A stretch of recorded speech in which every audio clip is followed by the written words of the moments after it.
এই ঝড়ঝড়ের অন্ধকারে আমার হাত পা কাঁপছে। আমি কোথায় যাব, কোথায় গেলে একটু আশ্রয় পাবো, এই চিন্তায় ভয়ে ভয়ে হাঁটছি। এমন সময় আমি একটা হাসির শব্দ শুনতে পেলাম। পেছনের দিকে তাকিয়ে সেই নুপুরের শব্দের উৎস খুঁজতে রাখলাম। হঠাৎ দেখতে পেলাম একটা গাছের পাশে দাঁড়িয়ে আছে একটি সুন্দরী মেয়ে। আমার দিকে তাকিয়ে হেসেই চলেছে। এত গভীর রাতে এই জঙ্গলের মাঝে এমন নির্জন পরিবেশে একটা মেয়েকে দেখে আমি হতবাক হয়ে গেলাম। এই যে শুনছেন, কে আপনি? এত রাতে এই জঙ্গলের মাঝে কি করছেন?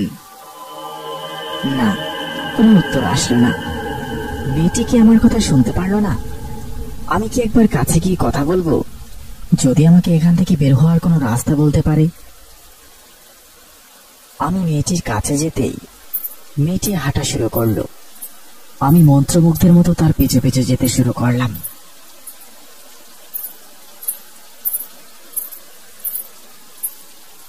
বৃষ্টির কারণে চারপাশ ঝাপসা হয়ে যাচ্ছে। মেয়েটির নুপুরের শব্দ অনুসরণ করে আমি তার পিছনে সম্মোহিত হয়ে ছুটে চলেছি। হঠাৎ একটা গাছের গুঁড়ির সাথে ধাক্কা খেয়ে আমি মাটিতে পড়ে যাই। এরপর মেয়েটিকে আর কোথাও খুঁজে পেলাম না, কিন্তু মাথা তুলতে দেখতে পেলাম একটি পুরনো বাড়ি। বাড়িটা দেখে অনেক ভয়ঙ্কর মনে হচ্ছিল। গাছ লতা পাতায় ছেয়ে গেছে। বাড়িটাকে আমার ঠিক মনে হলো না। আমি ভয় পেয়ে পালাতে যাব, এমন সময় বাড়ির ভেতর থেকে আবার সেই নুপুরের শব্দ ভেসে আসলো। আমি আমার নিজের নিয়ন্ত্রণ হারিয়ে ফেললাম। পাগলের মতো সেই শব্দ অনুসরণ করতে করতে আমি বাড়িটার ভেতরে প্রবেশ করলাম। কেউ আছেন? শুনছেন? ভেতরে কেউ আছেন? আমি বেশ কয়েকবার ডাকলাম, কিন্তু কোনো সাড়া শব্দ পাচ্ছি না। ভয়টা ক্রমশ আরো বেড়েই চলেছে। ইতিমধ্যে আমার হাত পা ঠান্ডা হয়ে এসেছে। হঠাৎ আমি কারো পায়ের আওয়াজ অনুভব করলাম।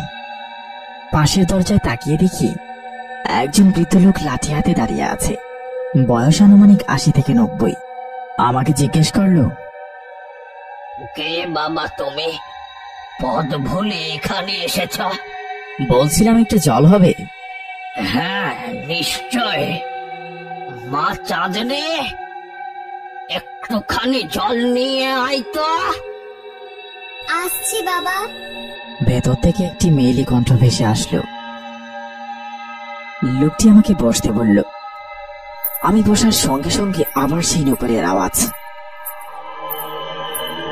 সামনে তাকাতে আমার মনে হলো এ তো সেই মেয়ে, হাতে গ্লাস নিয়ে দাঁড়িয়ে আছে।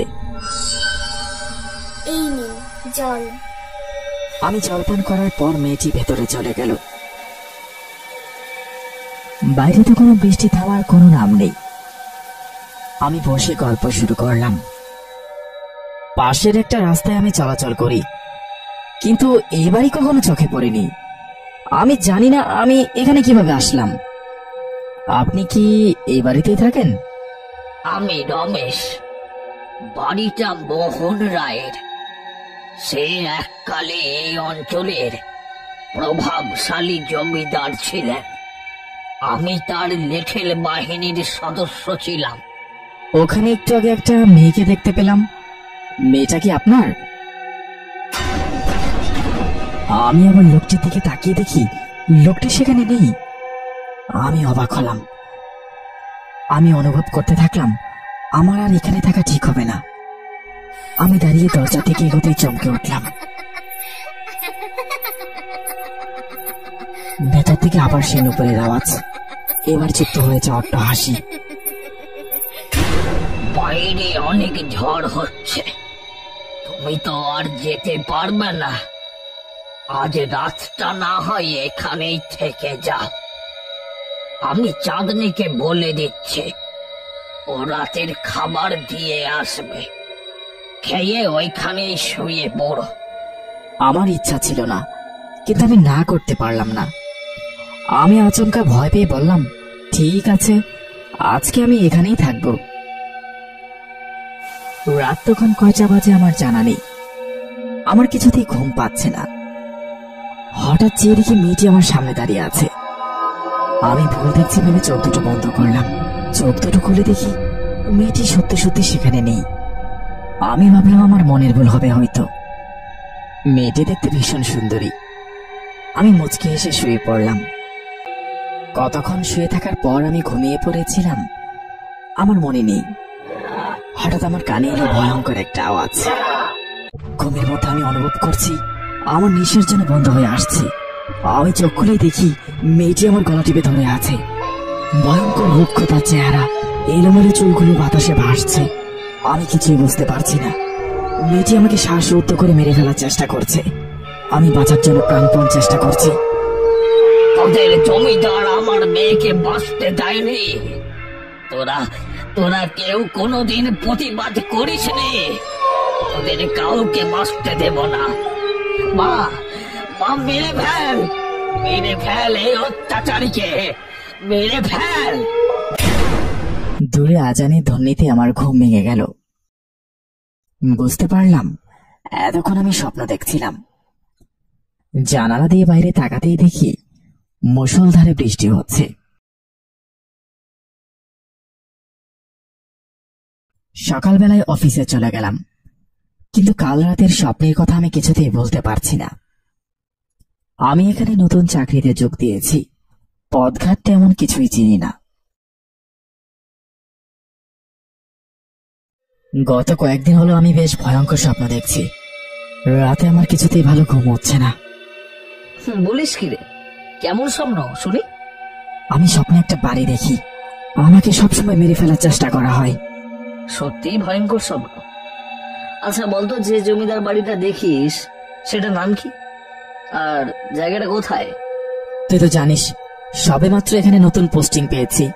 বাসা আর অফিস ছাড়া কোথাও যাওয়া হয় না, তাই আশেপাশের কিছুই চিনি না। জায়গাটা কোথায় সেটা তো বলতে পারবো না, তবে হ্যাঁ বাড়িটার নাম মনে আছে আমার। বাহ, তাহলে তো বেশ ভালো। বল যদি চিনতে পারি দেখি তাহলে। বাড়িটার নাম ছিল মোহন রায়ের জমিদার বাড়ি। আরে, আমি তো এই বাড়ির নাম শুনেছি। এখান থেকে বেশি দূরে না, 3টে গ্রাম পরেই মোহন রায়ের জমিদার বাড়ি। কিন্তু সেটা তো এখন পরিত্যক্ত। আমার জানা মতে এখন সেখানে আর কেউ থাকে না। কিন্তু আমি সেখানে একজন কম বয়সী মেয়ে আর একটা বৃদ্ধ লোককে দেখতে পাই। আগামীকাল তো অফিস বন্ধ, চল না একবার ঘুরে আসি। না, তুই পাগল হয়েছিস নাকি? সেই বাড়িতে এখন আর কেউ থাকে না। আশেপাশে একদম ঘন জঙ্গল, সেখানে গেলে আমাদের বিপদ হতে পারে। তার চেয়ে ভালো কোনো ওঝার সাথে কথা বলে দেখতে পারিস। রাতে আমি ঘুমাতে পারি না, এভাবে আর না। তুই যেহেতু চিনিস চল আমার সাথে। আর তুই তো একা যাবি না, আমি তো থাকবো তোর সাথে। বিপদে ফেলে দিলি।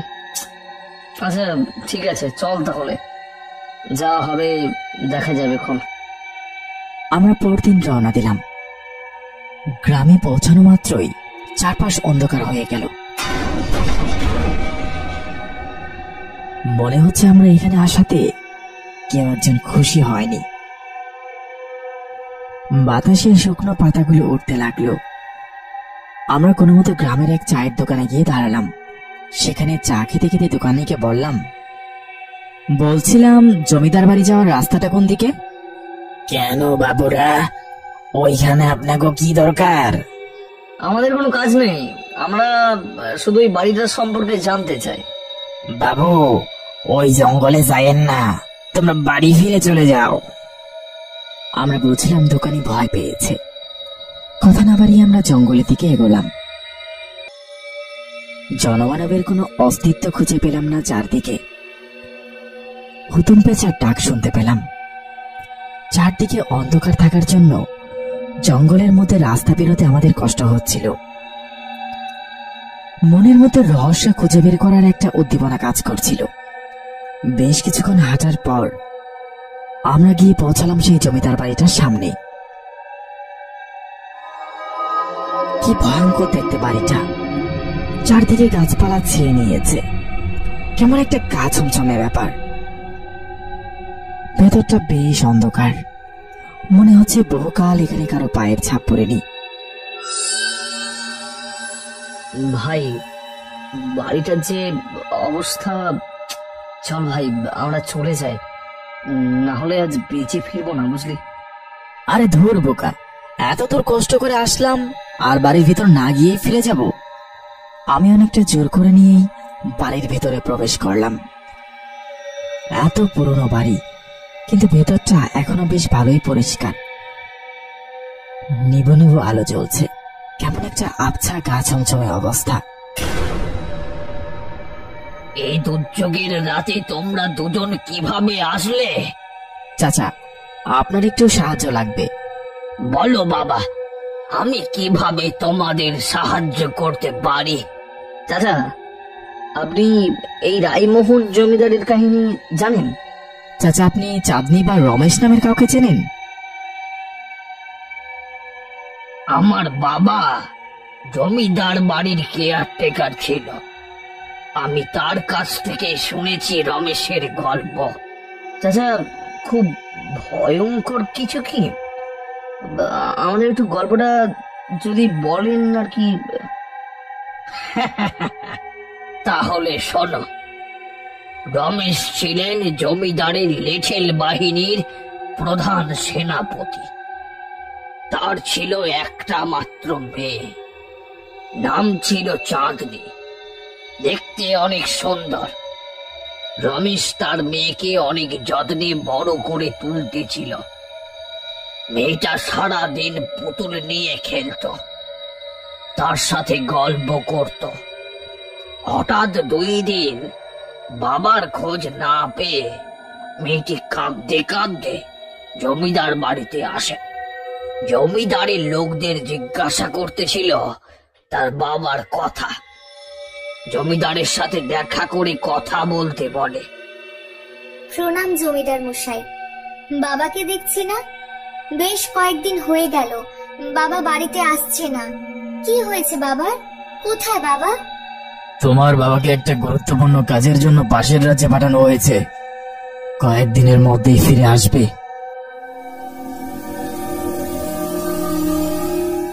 তুমি চিন্তা করো না, যতদিন তোমার বাবা পাশের রাজ্য থেকে ফিরে না আসে ততদিন এই বাড়িতেই থেকে যাও।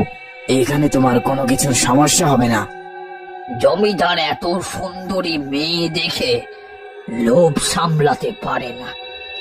সে চাঁদনিকে ভুলভাল বুঝিয়ে আটকে রাখে তার মহলে। মা চাঁদনি, আমি এসেছি। কোথায় তুই মা? কি ব্যাপার, কোনো সারা শব্দ নেই কেন? এ কি, ঘর ফাঁকা কেন? মা চাঁদনি, তুই কোথায়? মেয়েকে না পেয়ে পাগলের মতো খুঁজতে থাকে। একটা বৃদ্ধা রমেশকে বলল তার মেয়েকে জমিদার মহলে আটকে রেখেছে। হায় হায় রে, আমার কি সর্বনাশ হলো। জমিদার বড় একটা অকৃতজ্ঞ লোক, ওখান থেকে আমার মেয়েকে কিভাবে উদ্ধার করব? কৌশলে রমেশ তার মেয়ের সাথে একদিন দেখা করলো। তার বাবাকে দেখে হাউ মাউ করে কান্না শুরু করলো। আমাকে এই নরক থেকে নিয়ে চলো বাবা। এইভাবে হবে না মা, আমাদের এখান থেকে কৌশলে বের হতে হবে। এনে মা, এতে আছে ঘুমের ওষুধ, ওই শয়তানের শরবতের সাথে মিশিয়ে খাইয়ে দিবি। আচ্ছা বাবা, আমি তাই করব, তুমি চিন্তা করো না। আমরা খুব তাড়াতাড়ি এখান থেকে বেরিয়ে পালাবো। বাবার বুদ্ধি মতো একদিন শরবতের মধ্যে ঘুমের ওষুধ মিশিয়ে খাইয়ে পালিয়ে আসলো। তারপর রমেশ মেয়েকে নিয়ে অনেক দূরে পালিয়ে গেল। কিন্তু তার মেয়েটি মহলে হওয়া সেই নিষ্ঠুর অমানবিক অত্যাচার ভুলতে পারল না। লজ্জায় ঘৃণায় গলায় ফাঁস দিয়ে আত্মহত্যা করল। রমেশ পাগলের মতো হয়ে গেল। মেয়ে হারানো কষ্টে সে প্রতিশোধের নেশায় মেতে উঠল। তার মৃত মেয়েকে সুন্দর করে সাজিয়ে তার শেষ কৃত্য শেষ করে ছদ্মবেশ ধারণ করে জমিদারের মহলে পৌঁছায়। জমিদার কাছে আসতে রমেশ তার গলা কেটে দেহ থেকে আলাদা করে দেয়। রমেশ ধরা পড়ে যায় জমিদারকে হত্যার অপরাধে। রমেশকে জঙ্গলে গাছে ফাঁসি দিয়ে মেরে ফেলে। আপনি তো দেখছি একদম সবকিছু জানেন। গল্পটা শুনে বেশ ভালো লাগলো। সাথে সাথে লোকটার চেহারার পরিবর্তন হয়ে গেল। উহ, কি ভয়ঙ্কর দেখতে।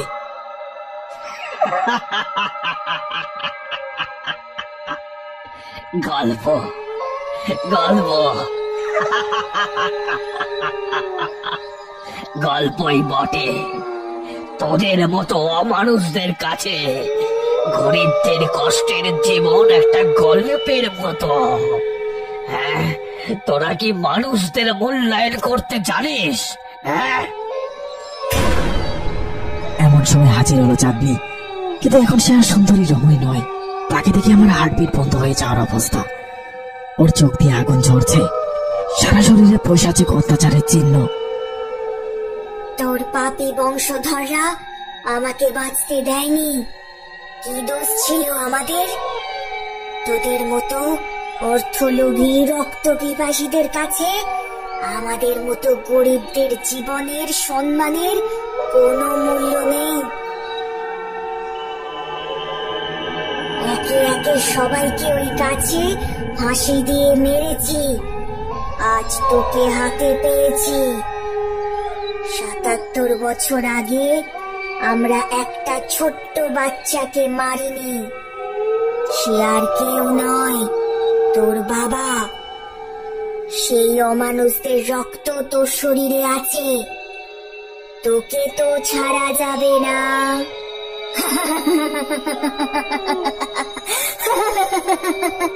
আমি আমার বংশধরের মতো অতটা পাষাণ নই। আমাকে আমাকে ক্ষমা করুন। আমি আর কোনোদিনও এখানে আসবো না। তোকে ছাড়া হবে না বাছা। বাবা, তুমি ওই গাছে ফাঁসির রশি সাজাও। এটাকে ওই গাছের সাথে ঝোলাবো। তারপর শান্তি। এমন সময় আমি চাঁদনিকে ধাক্কা দিয়ে ফেলে দিল। আমরা দুজনে জানলা দিয়ে দিলাম লাফ। ভাগ্য ভালো ছিল, পাতার স্তূপের উপর পড়েছিলাম। পাশে পড়েছিল একটা পুতুল। আমি সেটাকে তুলে নিলাম। এরপর আর কোনো দিকে না তাকিয়ে সোজা দৌড়াতে শুরু করলাম।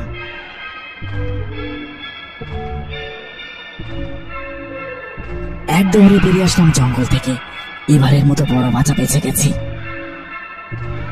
বাড়িতে ফিরে সেই পুতুলটাতে আগুন ধরিয়ে দেই। আকাশের দিকে তাকিয়ে মনে মনে ভাবতে লাগলাম, এবার হয়তো একটু হলেও সেই অভাগা মেয়েটার আত্মাটা শান্তি পাবে।